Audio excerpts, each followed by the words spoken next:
काठमाडौँमा जारी दोस्रो संस्करणको नेपाल प्रिमियर लिग एनपीएलमा पोखरा एभेन्जर्सका कप्तान कुशल भुर्तेल शानदार लयमा छन्। उनले लिगमा 2 म्याच खेल्दासम्म दुईटैमा लगातार अर्धशतकीय पारी खेलेका छन्। यो सँगै कुशल एनपीएलमा लगातार 2 अर्धशतक प्रहार गर्ने पहिलो नेपाली ब्याटर बनेका छन्।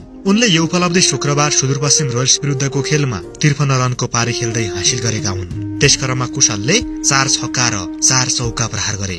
उनले अघिल्लो म्याचमा विराटनगर किङ्स विरुद्ध पनि अर्धशतकीय इनिङ खेलेका थिए। त्यस म्याचमा कुशलले 31 बलमा 5 चौका र 4 छक्का सहित 59 रनको पारी खेले। यो सँगै उनी जारी सिजनको एनपीएलमा सर्वाधिक रन बनाउने सूचीमा दोस्रो स्थानमा उक्लिएका छन्। कुशलले गत सिजन अवधिभर बनाएको रन यसपालि भने एउटै म्याचमा पूरा गरेका छन्। उनले पहिलो संस्करणको एनपीएलमा पोखराका लागि 6 इनिङमा 54 रन मात्र बनाए। तर यसपालि भने कुशलले सुरुवातमै शानदार लय देखाएका छन्। व्यक्तिगत प्रदर्शन राम्रो रहँदा पनि उनी नेतृत्वको पोखराको नतिजा भने बदलिएको छैन। पोखराले लिगको सुरुवाती 2 म्याचमा लगातार हार बेहोरेको छ।